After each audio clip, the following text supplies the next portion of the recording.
saying hello again on a beautiful April the 26th, 2013 from Sorrento in southern Italy, right across from the bay, from Naples. Here with Marco Iannuzzi, one of the most famous wood inlay specialists of Italy. So Marco, please tell me a little bit more about your family, your business, the tradition of woodworking here in Sorrento. Okay, so good afternoon everybody. My name is Marco Iannuzzi, and I'm the very, very proud 5th generation in this very famous company. My family opened this shop that you're in 1852, and we are world famous for the art of inlaid woodwork. And it's an art that's unique to this town. You don't see this work done anywhere else in the world. And basically it's the technique of being able to cut tiny, tiny little pieces of all different woods and inlay them together, one next to the other, to make a beautiful piece. I know they're seen painted, trust me, they're not. Every one of these is just a little piece of wood that's been cut by hand and inlaid together. And as I told you before, this art is unique to Sorrento. The art always starts off with a drawing, so we always do a drawing and colour it in. Based on each of the different colours that we choose in our drawings, we then go and select matching wood veneers of exactly that same colour. We can dye woods to any colour we like, and we pack all those veneers of wood together. We put our drawing on the very top. The most beautiful part of the art, I think, is this. This is the only tool the artist will ever need to use. It's called a coping saw, maybe you call it a jigsaw. What happens is I drill a small hole, I unscrew my jigsaw, thread it through, screw it back up again, and then I start cutting around my drawing very, very finely. The reason for the arch is so that I can work around my pack 360 degrees without ever having to take the jigsaw out. Now, if you all look at this closely, I've actually popped out a little flower. I've cut it out because I wanted to show you the veneers of wood in all those different colours. That's incredible, yeah. Now, once everything has been cut out of the mould, so all the flowers, the stems, the leaves, I turn my pack of wood around and I start peeling off all my empty veneers, one by one. The reason why I do that is because this now becomes my base to start inlaying all those tiny little pieces of wood that I've already cut back in again, one next to the other, like a jigsaw puzzle in all those different colours. And remember, they're going to fit in because they came out of exactly the same mould. Let me show you. This is a completed veneer with all those little pieces of wood all cut and inlaid together. Okay? This is another example. On the other side, I just have paper with fish glue so that those little pieces don't fall through. I just like to put it to the light so everybody can see the actual detail of the work that's gone into making this.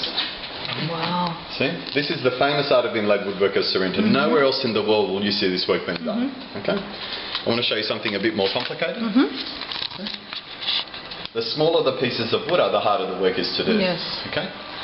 So once my veneer is completed, I then hot glue it onto a piece of solid seasoned mahogany, take the side up. Okay? We never use our this side that we were working on, because it has all our thumbprints from having pressed the pieces down. We want it to be perfect, so we use this side here that was protected by the newspaper.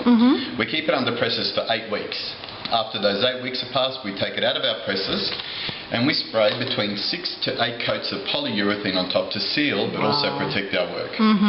Polyurethane comes to our customers as a high gloss finish like this, or you can actually have it as a matte finish like this masterpiece. What's important to know is that whether a matte finish or a high gloss finish piece is chosen, they're equally as well protected. A lot of people think matte finish is not protected, and it's wrong. Okay? And look, it's so good you can even set fire to it. And I'll do it so that everybody believes me. Okay?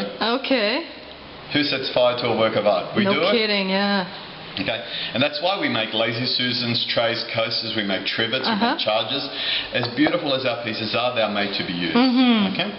The artists that are here in Sorrento, they're elderly people, they're very humble people, understated people, but in their art they're amazing. Okay, they're wonderful, and it's a tradition that's being passed on from generation to generation, from father to son, and they guard their designs very, very jealously. So this is something that's going to be always kept unique to Sorrento. It's taught in the Institute of Art here. And one of the best examples of the art of inlaid woodwork is this particular piece that I was showing you before.